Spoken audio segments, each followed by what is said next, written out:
Oyun Chaudhary, who was my student a few years ago, has asked me to talk a little bit about my novel, The Scholar. This novel was initially published as an e-text, and then last year it was published in book form. And Oyun has asked me to talk a little bit about the novel, why I came to write it, and also to read some extracts from it. So this is what I intend to do today. Why did I choose to write the novel The Scholar?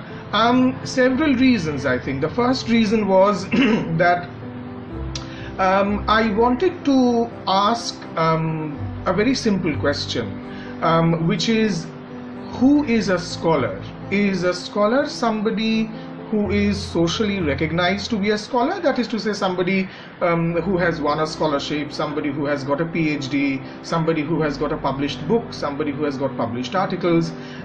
Is that person the scholar only?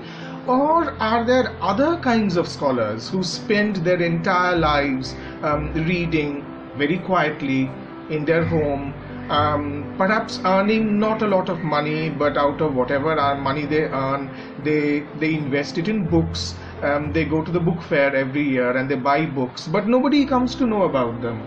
So therefore there is a certain kind of scholar that is socially recognized, but then there are these other scholars who exist, who live and die in complete anonymity. Nobody ever comes to know about them. So I wanted to ask that question as to what makes a scholar. And there are 4 scholars. I used to think there are 3 scholars, but a friend of mine pointed out to me that actually there are 4 scholars in the book.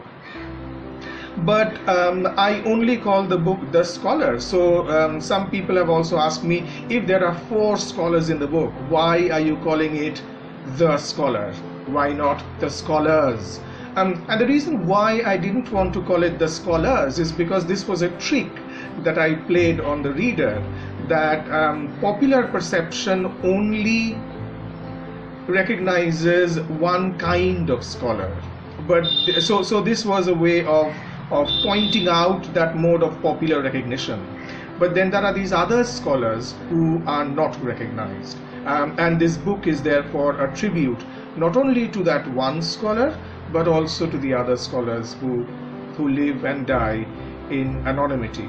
That was the one reason why I wrote the book. The second reason why I wrote the book is that I am very fond of my city, Kolkata, Calcutta, as it was called previously, and I wanted to write basically a love letter to the city. So this book became a love letter. It became a way of talking about my city by imagining what it would have been like about 100 years ago, little less than 100 years ago. So I set a part of my novel in 1920s Calcutta, and the other part of my novel is set in 1990s America. So there are 2 different timelines over here. One is 1920s Kolkata, the other is 1990s America.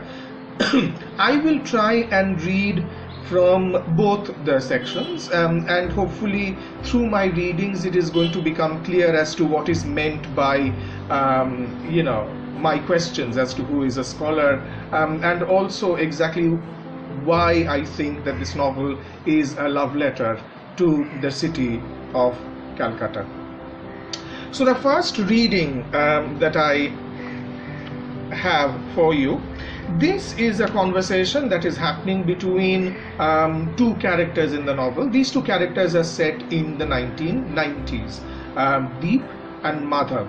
And these 2 characters are set in the 1990s. They are in America. They are in Austin, in the state of Texas, and they are having a conversation. So Madhav is very fond of photography, and one day they start talking about the people that Madhav would want to photograph. So he talks about a footballer. Madhav himself plays football. So he talks about one footballer, and then Deep asks him, so who is the other person that you are going to take pictures of? Madhav turned his eyes back on Deep.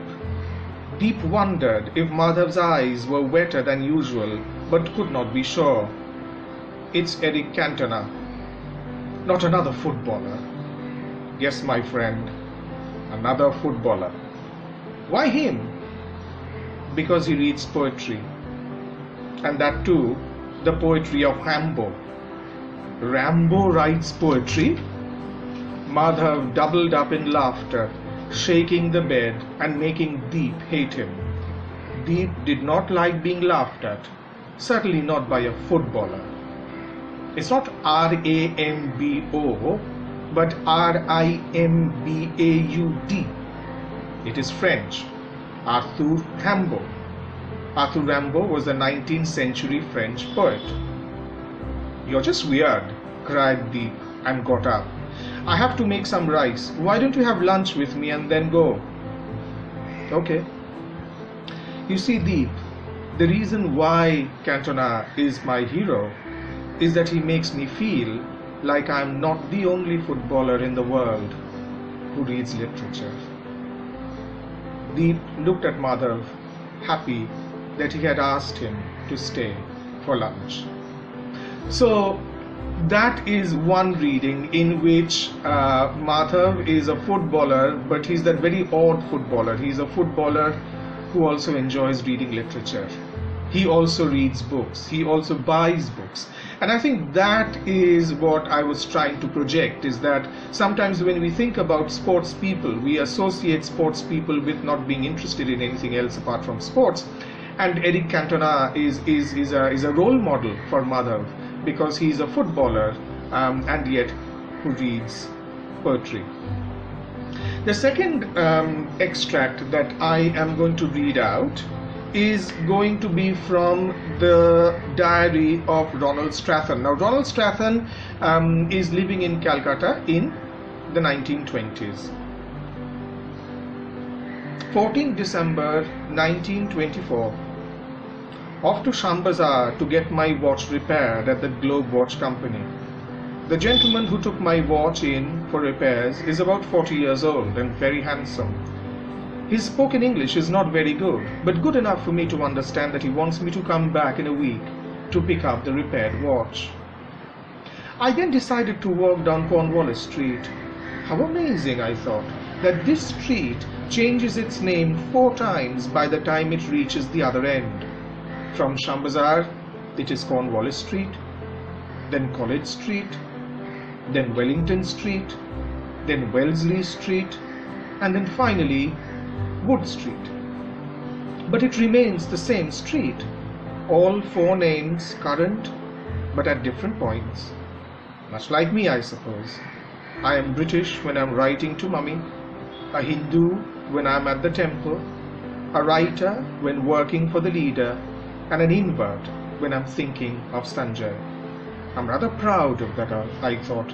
Must write it down somewhere, I thought. So these are the 2 extracts from the novel.